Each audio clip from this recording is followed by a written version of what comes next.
آپ کی روح فوراً، آپ کی آنکھ بند ہے قبلت بند رہے گی، اور اگر کھلی ہے تو کھلی رہے گی۔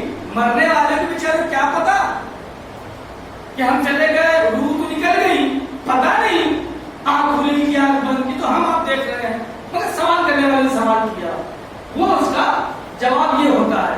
تو روح مثالی ہے، مادی ہے، برزخی ہے، اور روح عقلی ہے۔ محمد حضرت مولا کائنات نے فرمایا، دیکھیں 6 حالتیں، جیسے انسان کے جسم کی 6 حالت ہے، ویسے انسان کے روح کی بھی 6 حالتیں ہیں۔ سرگرامی، روح زندہ رہتی ہے، روح مر جاتی ہے، میں نے بیان کیا۔ اس کے بعد مولا کائنات نے فرمایا، اب دیکھیں، حیاتھا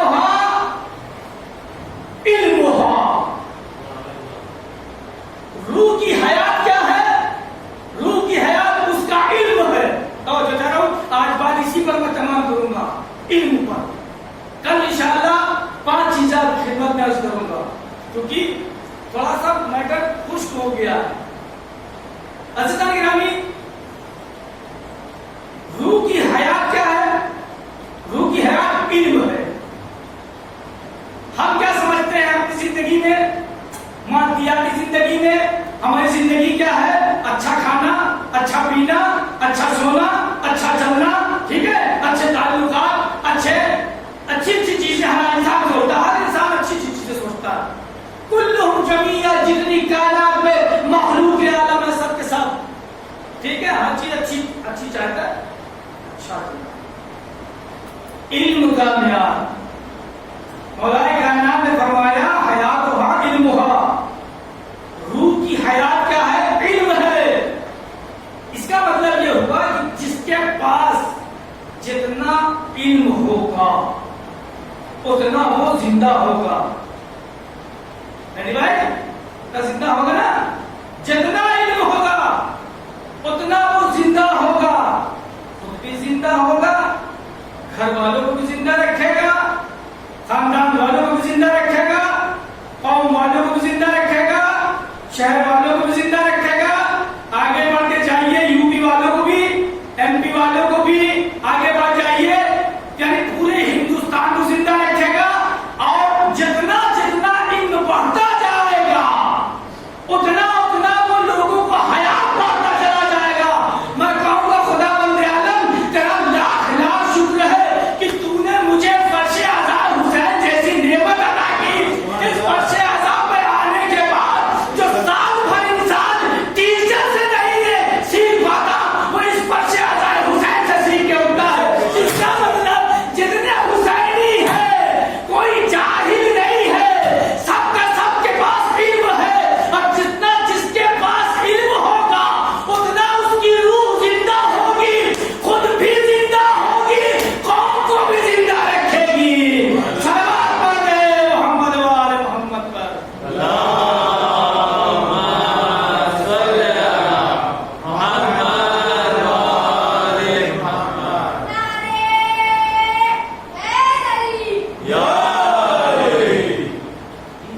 بھی زندہ رہتا ہے اور قوم کو بھی زندہ رکھتا ہے۔ باقی باتیں انشاءاللہ کل، مگر میرا ہدف یہ تھا آج مجلس کا کہ ایک مجلس یہ ہوتی کہ ہمارے آپ کے درمیان نقطہ مارا اور بہبا ہوا اور نعرے ہلدی لگی اور یہی سے میٹر ختم۔ یہاں سے سب گئے اپنے اپنے گھر میں اپنی اپنی باتیں، اپنی اپنی کہانیاں، ٹھیک ہے، یہ ہوتی مجلس۔ میں بتا رہا ہوں آپ کو میری زندگی اسی سب میں گزر رہی ہے زندگی۔ ایک یہ ہوتا ہے نعرہ لگانا، مولا نے کیا خطرناک ہوتی، گھر پہنچے اگلے دن بھول گئے، سب ختم، ارے کیا ہوتا ہمارا ختم نہیں۔ فرش آزاد حسین یہ ہے کہ انسان جہاں سے آئے تو اپنی روح کو اتنی حیات دے کر کے جائے کہ خود بھی زندہ رہے، دوسروں کو بھی زندہ رکھے۔ یہی سبب ہے حضرت گرامی، یہ فرش آزاد حسین یہ کسی کو جاہل نہیں رکھتا۔ کبھی انسان سوچے کہ نہیں، بہت احسان عظیم ہے سرکار سید الشہداء علیہ السلام کا، جو ہمیں فرش آزاد حسین جیسی نعمت دی۔ لاکھوں سلام ہے وہ کہ جس نے یزیدیت کے گھر میں ہوتے ہوئے بھی اپنے بھائی کی فرش عذاب چھا.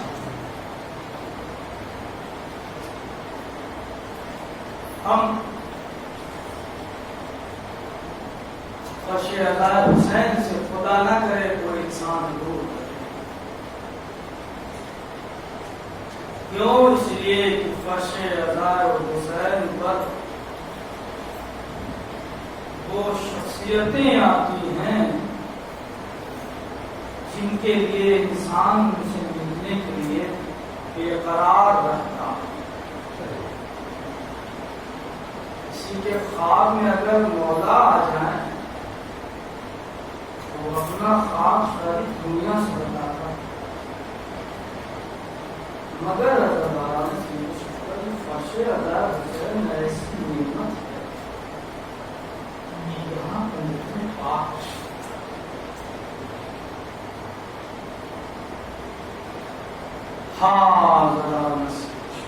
آج 4 محرم کی شب گزر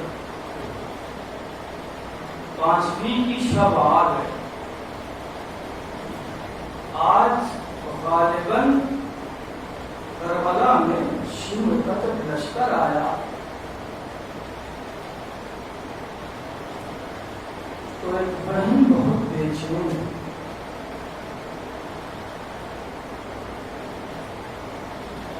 چین ہونے کے بعد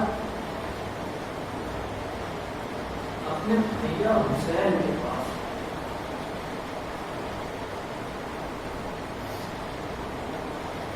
آنے کے بعد عرض کرنے لگی بھیا دشمنوں کی فوج پہ فوج آ رہی ہے. کیا آپ کا کوئی چاہنے والا نہیں ہے؟ مولا سمجھ کے زینب کیا کہنا چاہتی ہے. مولا نے کہا بہن زینب میرا بھی بچپن کا ایک دوست ہے. میں نے خط لکھ کے اسے بلایا ہے. خط میں لکھا مولا نے کیا لکھا؟ مولا کہتے ہیں کہ میں جب تحریر کر کے میں نے قاصد کو نامہ دیا تو میں نے نامے کے اوپر لکھا من الحسین قریب الى رجل الفقیر حبیب بن مظاہر. سید الشہداء آج اس کا مصائب ہے کہ جس کو حسین بچپن سے اپنا دوست کہتے تھے. جزاکم اللہ تعالیٰ. اس کا مصائب آج ہے. حق دوستی ادا کر لیجیے. شاید آپ کے درمیان آجا کو حسین آئے ہو اپنے دوست کے یہاں پوسا لینے کے لیے. جزاکم اللہ تعالیٰ. حسین غریب نے نامہ لکھا. قاصد کوفے پہنچا کر قلبہ کیا. اندر سے آواز آئی کون؟ ارے اس نے کہا انا برید الحسین.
حبیب نے نامہ دیکھا.